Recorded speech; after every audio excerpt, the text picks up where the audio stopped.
Shalom saudara, saya Uncle Mandil dari Alam dan kembali lagi Uncle mau berbagi firman Tuhan khususnya tentang perkataan Yesus yang ketujuh di video kali ini saudara. Kalau di video pertama sudah saya buat mengenai apa ucapan Yesus yang pertama. Kemudian video berikutnya sudah Uncle buat mengenai ucapan Yesus yang kedua. Kemudian video berikutnya sudah Uncle buat tentang ucapan Yesus yang ketiga. Kemudian di video berikutnya sudah Uncle buat di ucapan Yesus yang keempat. Kemudian di video berikutnya sudah Uncle buat juga ucapan Yesus yang kelima. Dan ucapan Yesus yang keenam sudah Uncle buat di video Uncle. Saudara bisa lihat ya. Saudara bisa lihat. Ini saya tujukan kepada orang-orang Kristen yang imannya di dalam Yesus Kristus. Ya, supaya saudara bisa terpelihara iman saudara. Jangan saudara mendengarkan perkataan-perkataan setan, iblis yang berusaha membuat engkau meninggalkan Yesus Kristus. Ini saya bagikan saudara supaya kita seluruh orang-orang percaya dalam Yesus Kristus semangat kuat imannya sampai Yesus datang kedua kalinya. Haleluya. Dan hari ini saudara, saya buat video yang ketujuh ucapan Yesus ketika ada di atas kayu salib. Nah, apa itu saudara ucapan Yesus yang ketujuh ketika ada di atas kayu salib? Yuk kita buka di dalam Lukas pasal 23 ayat yang ke-46 ya. Saya akan bacakan saudara. Lalu Yesus berseru dengan suara nyaring. Ya Bapa, ke dalam tanganmu kuserahkan nyawaku. Dan sesudah berkata demikian, ia menyerahkan nyawanya. Ini adalah ucapan Yesus yang ketujuh di atas kayu salib. Saudara, kalau engkau perhatikan, Yesus mengucapkan perkataan yang ketujuh, ya Bapa, kuserahkan nyawaku ke dalam tanganmu. Ini diucapkan di saat seluruh langit yang ada di Golgota atau daerah itu diliputi kegelapan. Di saat kegelapan meliputi daerah itu, disitulah Yesus berkata, ya Bapa, kuserahkan nyawaku ke dalam tanganmu. Saudara, apa maksudnya, apa makna dari yang diucapkan oleh Yesus ini? Dia menyerahkan nyawanya kepada Bapa. Dia berkata, ya Bapa, kuserahkan nyawaku ke dalam tanganmu. Dalam teks Inggris atau King James Version, di situ dikatakan, Father, into your hands I commit my spirit. Father, into your hands I commit my spirit. Bapa, ke dalam tanganmu, into your hands I commit, kuserahkan, ya, my spirit, rohku, nyawaku. Haleluya.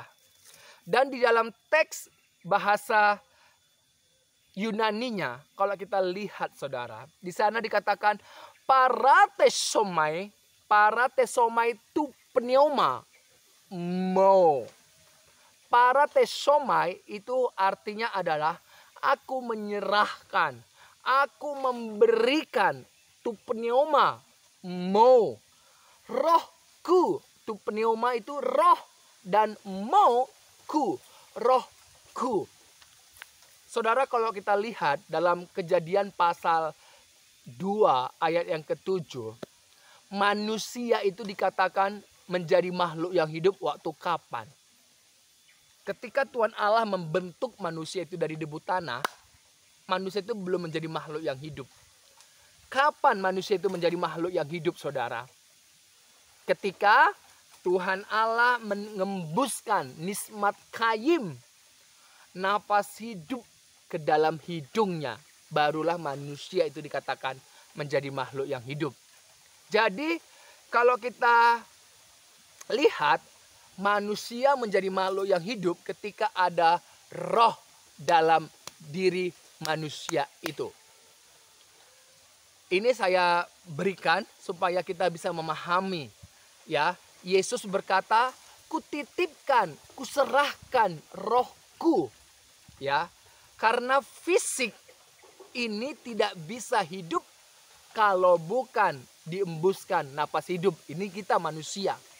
Begitu juga Yesus berkata, "Kuserahkan nyawaku." Atau dalam teks lain dikatakan, "I commit my spirit." Atau apa? Paratesomai tu pneuma mo. Kuserahkan rohku.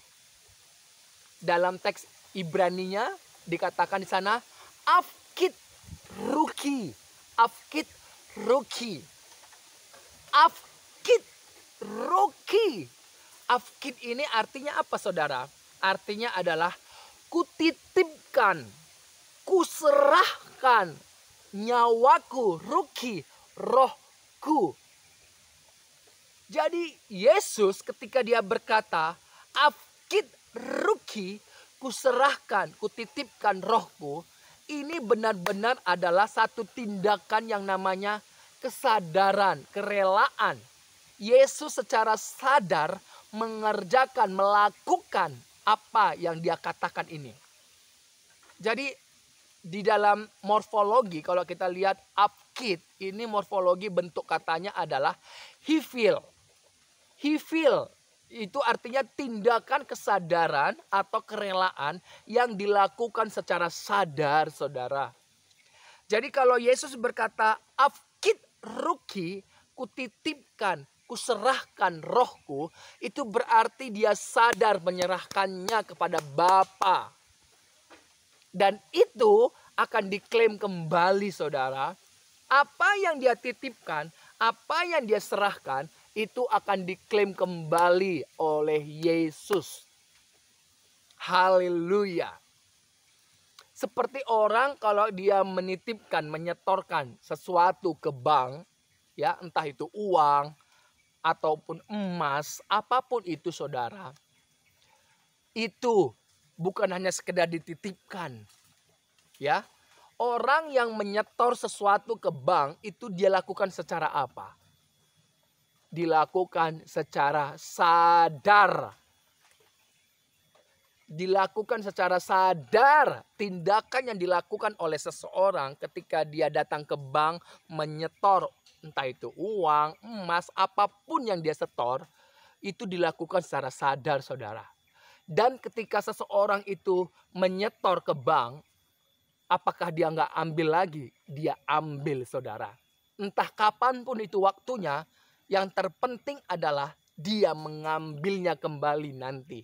Dengan waktu yang telah ditentukannya sendiri. Ini jugalah yang dimaknai afkit ruki atau paratesomai, ya. Tu pneuma mo, artinya kutitipkan, kusetorkan, kuserahkan nyawaku, rohku ke dalam tanganmu ya Bapa. Ini akan diklaim kembali. Kapan itu, saudara? Ketika setelah 3 hari. 3 hari 3 malam disetor. Dititipkan rohnya. Haleluya. Haleluya. Saudara, perhatikan baik-baik. Yesus mengatakan, "Kuserahkan nyawaku." Afkit ruki, paratesomai tu pneuma mo. Ini dikatakan oleh Yesus ketika langit atau daerah Golgota itu diliputi kegelapan. Saudara tahu, ini tidak hanya sekedar ucapan. Tapi apa makna yang begitu luar biasa yang Tuhan mau ungkapkan, katakan kepada kita, orang yang percaya kepada Yesus Kristus. Kalau kita perhatikan, Yesus mengatakan ini, dia bukan hanya sekedar mengatakan, tapi dia mengingatkan kembali orang-orang Israel, Yahudi yang percaya kepadanya maupun yang melihat dia, begitu terlebih-lebih orang-orang yang telah mengikut dia, para murid, wanita-wanita yang ada di daerah itu pada waktu Yesus disalib, termasuk ibunya sendiri. Yesus mengajak kita. Yesus mengajak kita untuk mengingat apa yang telah ditulis, yang disyairkan dalam kitab Mazmur pasal 31 ayat 1 sampai yang ke-6. Saudara perhatikan di sana. Yesus mengutip syair yang dituliskan dalam kitab Mazmur pasal 31 ayat 1 sampai yang ke-6. Yuk kita baca apa yang dituliskan dalam kitab Mazmur pasal 31. Dan saya baca ayat yang ke-6 saja, ya. Ke dalam tanganmu, into your hands, kuserahkan nyawaku. Engkau membebaskan aku, ya Tuhan Allah yang setia. Ini adalah Mazmur Daud, ya, untuk pemimpin biduan, di mana syair yang ditulis oleh Mazmur Daud dalam ayat yang ke-6, ke dalam tanganmu kuserahkan nyawaku, engkau membebaskan aku, ya Tuhan Allah yang setia. Saudaraku, apa yang ditulis dalam Mazmur pasal 31 ayat yang ke-6 ini merupakan syair yang juga dipakai, yang dilakukan oleh orang-orang Yahudi, yaitu doa malam atau dikenal dengan Sidur Edot, ya. Kalau kita perhatikan saudara, bahwa ada doa malam yang diucapkan oleh orang-orang Yahudi yang dikenal dengan Sidur Edot Hamizrah atau bedtime shema. Jadi orang-orang Yahudi sudah mempunyai Sidur Edot Hamizrah atau bedtime shema, doa malam atau doa sebelum tidur. Ini luar biasa saudara. Malam hari dan juga di mana pada waktu itu daerah Golgota diliputi kegelapan. Dan inilah waktunya Yesus berkata, Father, dia mengungkapkan doa malam, Sidur Edot Hamizrah. Father, into your hands I commit my spirit. Apkit ruki. Para tesomai tu pneuma, mau kuserahkan nyawaku. Sebelum Yesus tidur,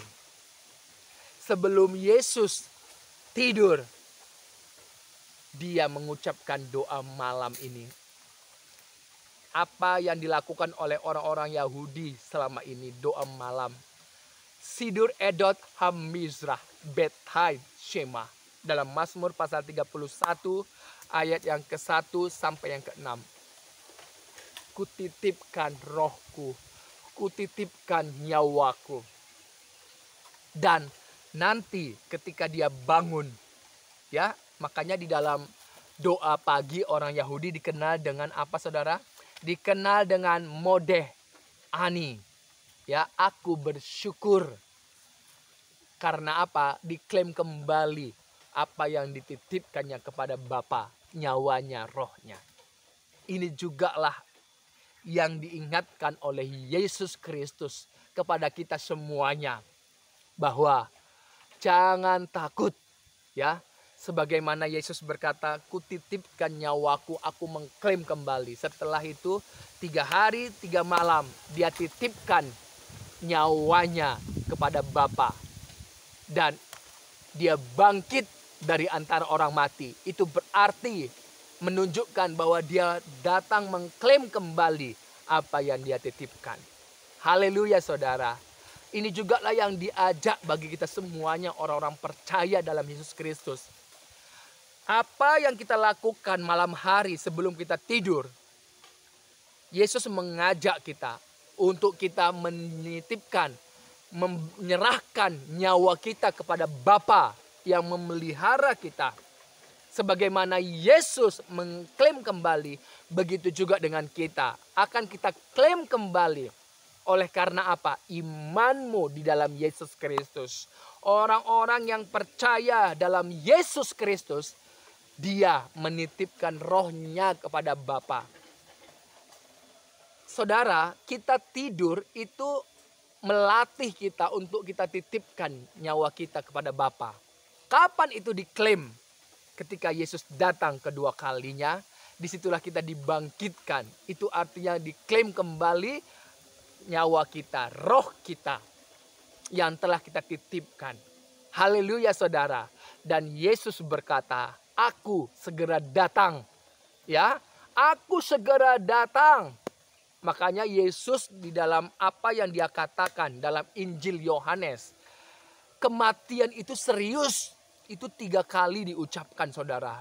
Itu berarti extremely, serius banget. Tetapi berbahagialah engkau yang percaya yang datang kepada Yesus Kristus. Karena engkau tidak mati, tapi tidur. Dan engkau akan dibangkitkan. Sebagaimana Yesus telah bangkit dari antara orang mati. Yesus juga segera datang. Engkau dibangkitkan oleh Sang Firman itu. Yesus Kristus, Firman Allah itu. Roh Allah yang telah memateraikan kita sebagai jaminan. Itulah saudara yang menjamin hidup kita. Haleluya. Haleluya. Haleluya. Jangan khawatir ya saudara. Jangan khawatir ketika engkau tidur. Berlatihlah engkau menyerahkan nyawamu kepada Bapa. Dan ketika engkau nanti bangun. Di situ dikatakan bedtime shema. Ucapan syukur kepada Allah yang telah membangkitkan. Memberikan hidup bagi saya dan saudara. Orang yang percaya kepada Yesus Kristus. Yesus berkata. Engkau mempunyai hidup. Hidup itu kekal bersama dengan Dia selamanya. Puji Tuhan. Tuhan Yesus memberkati saya dan saudara.